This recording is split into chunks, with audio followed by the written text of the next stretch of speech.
Top 7 best sounding sport bikes ever made. Mad dudes! As for today's episode, excited akong i-share sa inyo ang ilan sa mga pinakamalupit na hiyawan ng mga legendary iconic motorcycle engines. I mean, let's face it, mad dudes. Alam kong mas gusto nyo pa rin ang tunog ng Inline 4 Yamaha R6 kaysa sa bagong YZF R7. I know, my dudes, and I feel you. And it's the exact same reason kaya nag-click ka sa video na ito. So, without further, yes, we do. Simulan natin sa pinaka-classic screaming Inline 4 engine, the Honda CBR MC22. Or also known as the CBR 250 Double R.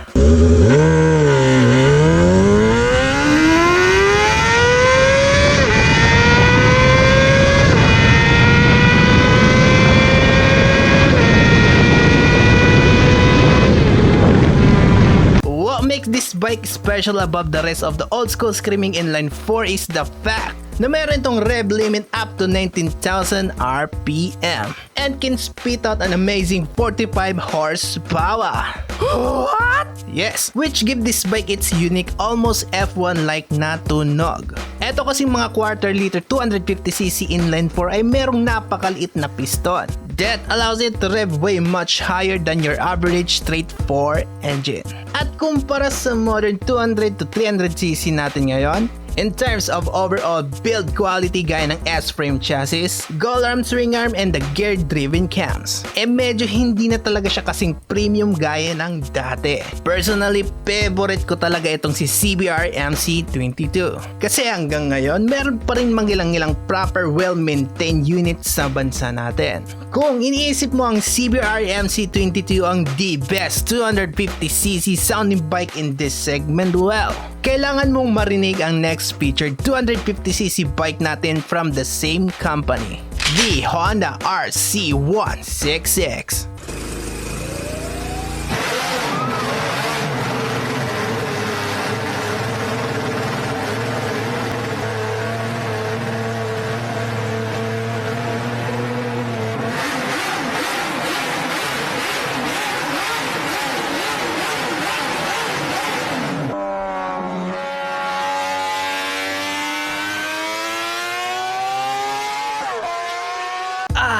What a beast! Coming from a 55-year-old 250cc 4-stroke inline 6 engine that spit out 60 horsepower and rev almost up to 20,000 RPM. Obviously, hindi ito road-based na motor dahil ito ay ginawa ng Honda in the late 1966 to compete in the overall big motorcycle events like the Spanish Grand Prix and the Isle of Man TT. Ito yung pinantapat ng Honda sa mga 2-stroke engine na talagang highly competitive machines.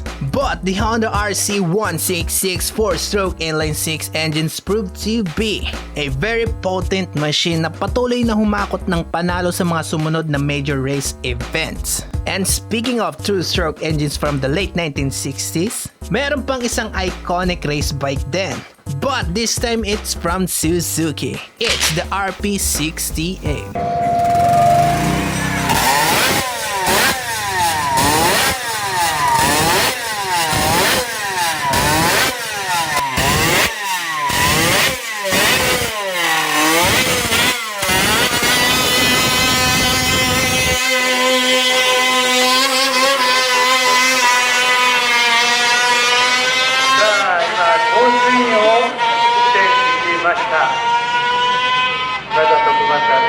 Hindi man ito as impressive ng 6-cylinder 4-stroke ng Honda, eto mga dudes ay isang 50cc 2-stroke 3-cylinder engine lamang with a whopping 19 horsepower and can rev up to 20,000 RPM. At ang top speed nito ay kaya lang naman umabot ng 176 kilometers per hour. Yes, my dudes, mas mabilis pa ito sa ating current 150cc 4-stroke bikes. It may sound amazing and perform well, pero bago mo ma-reach ang top speed na yan, kailangan dumaan ka muna sa napakahabang gear ratio ng motor na umaabot lang naman ng 14 speed gearbox, which means it's a fast bike slow. Kahit ubusin mo pa ang runway ng eroplano, I don't think na sapat pa rin yan just to barely scratch the bike potential. Pero pera pa dyan, may isa pang gustong ipakilala sa inyo na merong kakaibang tunog. Para siyang pinaghalong between ng Ducati at Inline 4. Take a listen, my dudes.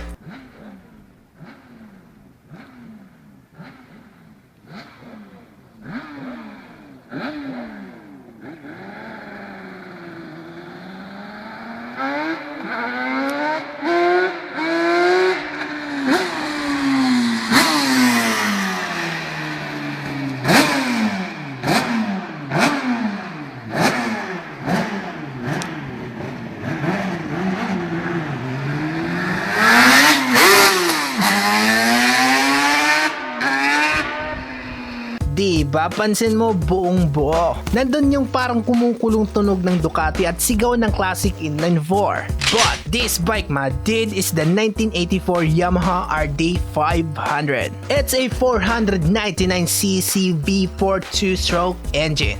Basically, ito ay road-based replica bike ng Yamaha. And syempre, due to its limitation, medyo malayo talaga siya sa pinagbasehan ng motor. Since it only outputs around 88 horsepower at 9,500 RPM. And yes, don't worry dahil mated to a 6-speed gearbox na siya. Hindi talaga siya masyadong pinagarbo ng Yamaha dahil ang aim nila dito is to make this bike affordable to any average human being. And speaking of pang makataong presyo, ang sunod natin na motor ay para lang sa mga pinanganak galing sa pinagpalang Uchinchin.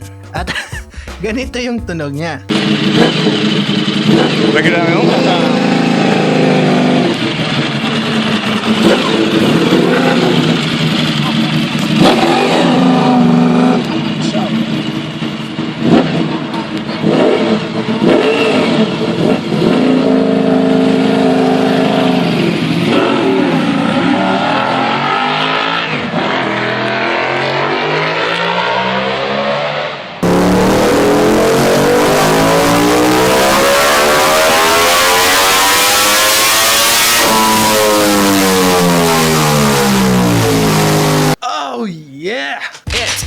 Ducati Desmo Sidici Double. Kung proper race replica bike lang naman ang usapan, then it can't get any better than this. This thing, my dude, is an absolute fire-breathing 989cc Desmodromic V4 engine.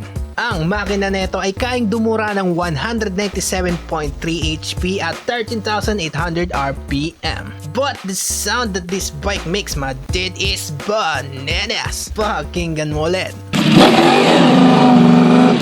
Woo! Isa pa!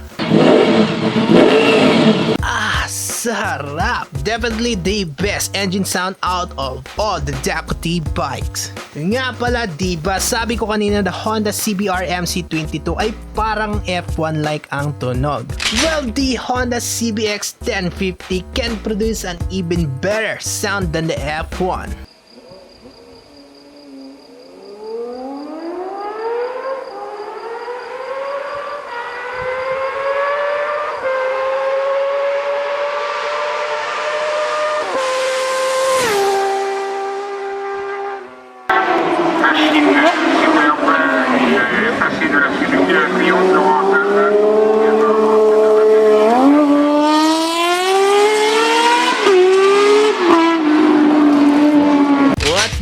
Break, Honda. To think that this bike is a road-based legal machine is something mahirap na paniwalaan, but with its 1047cc 4-stroke inline 6 with 4 valves per cylinder. Yes, 24 valves lahat yan. Max power output niya is around 105 horsepower at 9,000 RPM. For today's standards, kahit 2-cylinder engine ay kaya na ang ganyang output.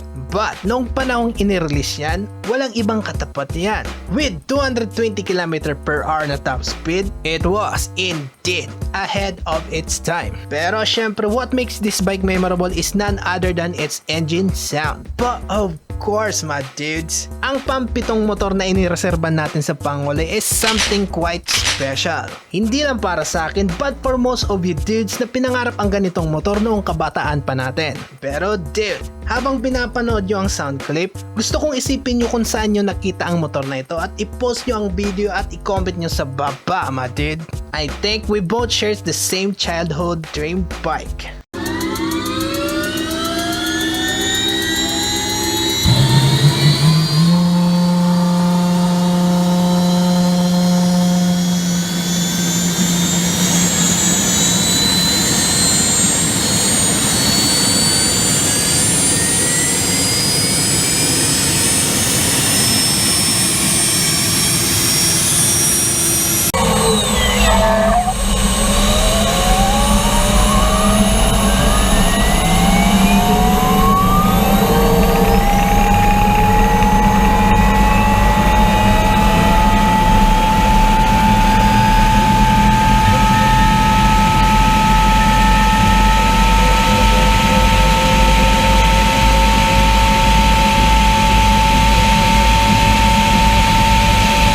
My dude is the 1999 MTT Y2K. And no, hindi yan edited. Yan talaga ang mismong tunog niyan. As you can probably tell, it's based on a jet turbine technology engine na bumubuga lang naman ng 320 horsepower at 52,000 RPM. Pinagtataka ko dito is how the freak is this even a legal road-based bike? Talagang meron kang death wish kung plano mong mag-top speed gamit ang motor na ito na umaabot lang naman ng around 250 miles per hour or 402 kilometers per hour. At kung na-comment mo sa baba kung ito ang pangpinaling motor sa pelikulang Torque, well yes my dude, eto na yon. Medyo exaggerated lang talaga yung sa movie adaptation but yan yung mismong motor na akala ko noon hanggang sci-fi fiction lang at hindi totoo. Grabe naman kasi.